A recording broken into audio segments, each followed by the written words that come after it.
Hey, you guys, welcome to Girl Educate Yourself. I'm Kristen Cantrell.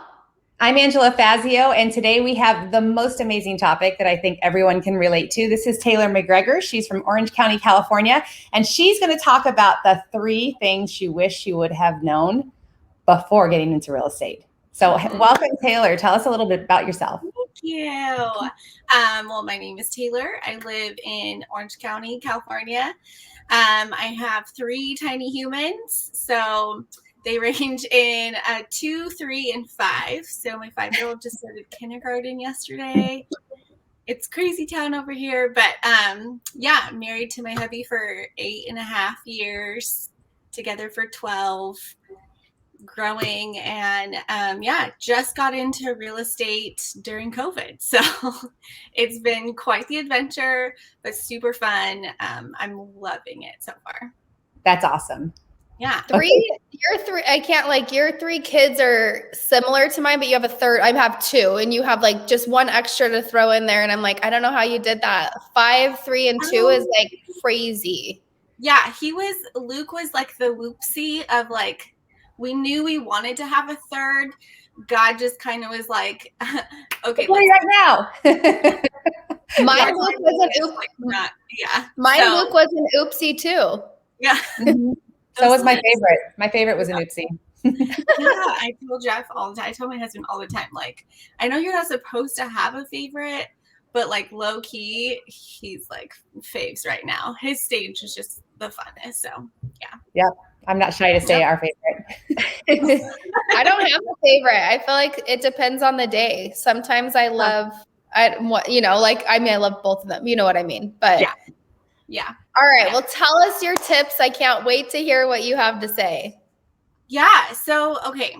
Number 1, I think, is related to real estate, but just kind of related to mom life in general and life in general, is like, listen to your gut.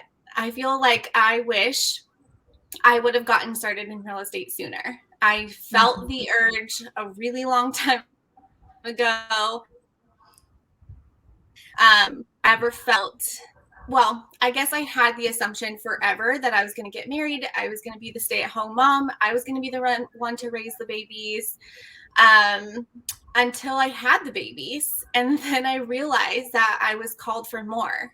And I couldn't figure out like what that was. But I just felt the constant like calling of like, you need to be doing more. You need to be in community. I just thrive better around people, to be honest with you.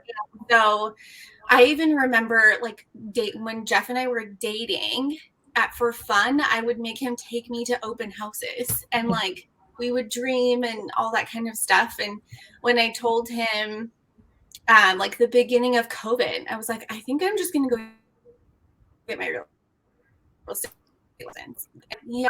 Yeah, you should have been doing that all along. And I was like, why didn't you tell me? Like, what?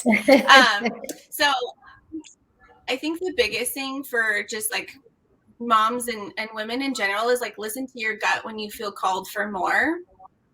In your business, when it's time to level up, in life, when you feel like you need to be pursuing something else or adding to your plate, like whatever it is, just like simply listen to it and find the right mentorship. To be honest with you, mentorship is everything. So yeah, that's so good. And I feel like I've had a lot of people give me the same advice lately, where it's ask who, not how. And I think sometimes like you get so caught up in the how that you just never move forward. So it is trusting your gut and just doing it, and then like figuring out all the little details after you start, you know?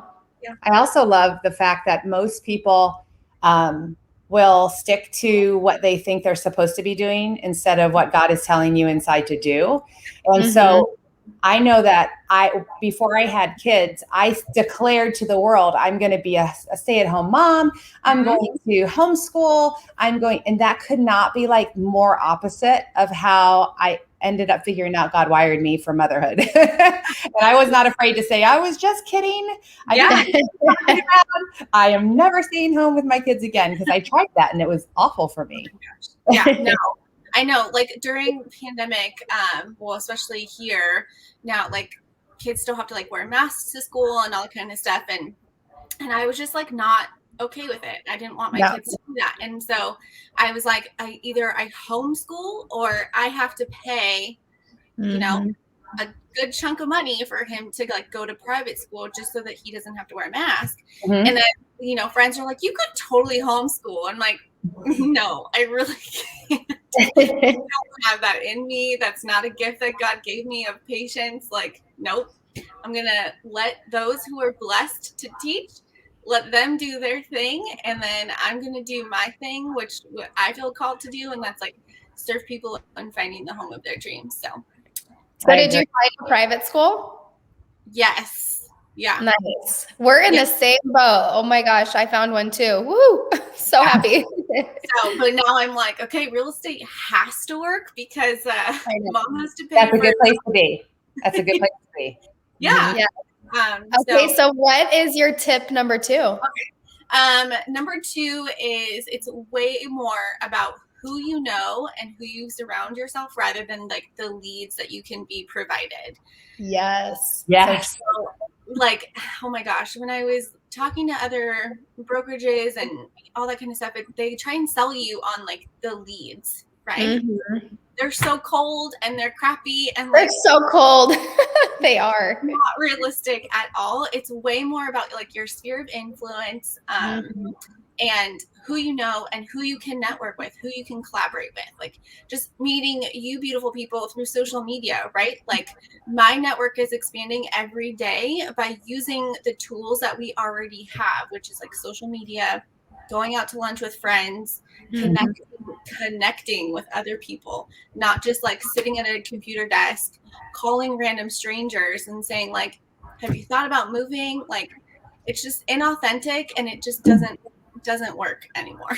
Yeah, I couldn't agree more. And I feel like so many times it's just that it's that like shiny object that people have to put out there because their value proposition isn't strong enough. And I would much rather somebody teach me how to build a sustainable business because the leads are not going to be sustainable necessarily. So it's good that you recognize that early on. Yeah. I was talking to an agent. She's new, pretty new, yesterday. And because Kristen and I interview agents all the time. And this girl was like, hey, so do you guys provide leads? And I was like, so the short answer is yes, we can. But the long answer and the more important answer is you're going to like me a lot better if I teach you how to do it yourself. You're fast forward a year from now and you're not going to need anybody's leads or anybody's help because we're going to make you such a strong attractor of people authentically that you'll be so glad I said go the other way. Right. Yes. And I feel like in real estate, it's kind of still stuck in that old school mindset of like cold calling, door knocking. That's how you're going to get your business going. And really, it's just like you stop those like beliefs for just how you can be creative in connecting with people and like gaining authentic, true buyers, sellers, like thinking outside of the box nowadays, other than the mundane tasks of like calling strangers. I 100% believe that all of the old school ways can work, but I don't like anybody who tells a real estate agent that that's the way you have to do it, because it's certainly not one size fits all. And if anyone's listening, if anybody's telling you that there's certain things that you have to do and there's no other way to do it, you need to run the opposite direction because it is not true. Right. Yeah. I tell my like team lead, I was like, I am 100% in on door knocking if there's like a purpose behind it. Me door knocking of like, hey, I have an open house down the street. I would love for you to come there this weekend. That all day. Got it. Or hey, I have a buyer. Would you be selling your or coffee to, like, you know what I mean? Having that purpose, not door knocking to say like, hi, I'm a stranger and hey, what's up? Like, no. Door knocking is awesome. My husband and I, the years that we sold 12 million, 17.5 million, and 22 million, we got 1/3 of our business from door knocking. Yeah. So, but it was always for a purpose. Always never purpose. Randomly knocking on people's doors saying, hey. Yes. Door knocking purpose. Yes. So then my last thing is really like teams are everything. And I think that when you're getting into real estate, you have like the dollar amount you want to make, the amount of homes you want to sell or whatever. And people can go into it thinking that they are going to make millions in their first year kind of a thing, with no real education so far.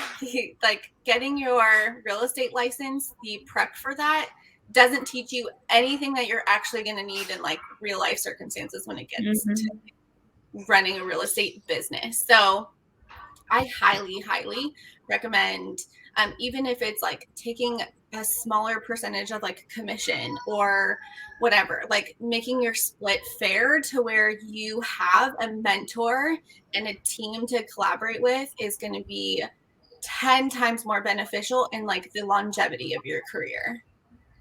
That's my opinion. I agree. It matters who you surround yourself with.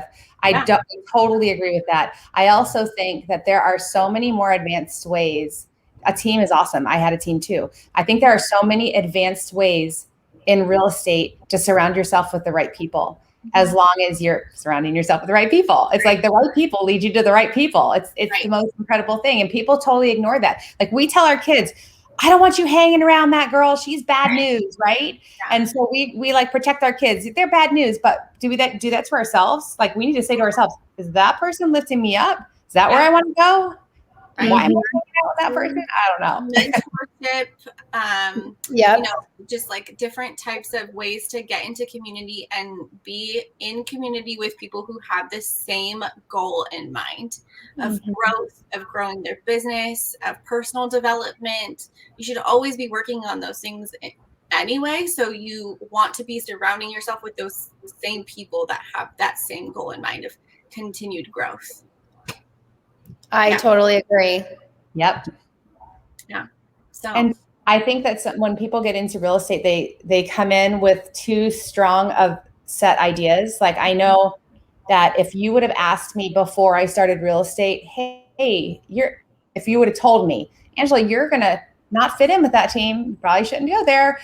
Or if they would have said, you know what, door knocking is going to be one of your best, and I wouldn't have believed any of it. So I think a good piece of advice is also make sure that you're joining with a group of people who can not only tell you and give you the liberty to find out who you are as a real estate agent, as a new agent, but have the tools and resources to lead you and guide you throughout your entire career. Because this is the most incredible career you can do so many different things throughout your lifetime, bless people, make money, be totally excited, and learn new things all the time. It's awesome, but you've got to get the right people around you.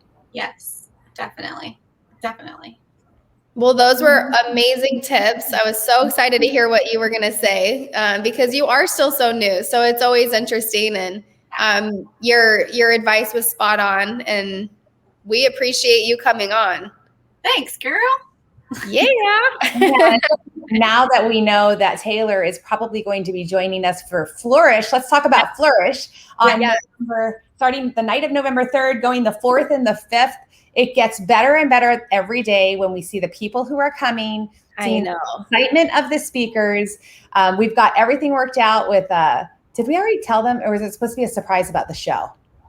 I think we might as well tell them now. Okay, so we are not only doing excursions in the morning on the 4th, having incredible speakers, but we also have arranged for happy hour, live music, food, which we all love, and a comedian show, which I'm so excited about. Yes. I know. There's nothing better than a good comedian, like at all. Every time I see a good comedian, I'm like, could I do this every night? It's so fun. So much fun. So we hope to see everyone there. And Taylor, we really hope you come. And yes. All right. Thank you guys so much. Thank you. Thank you.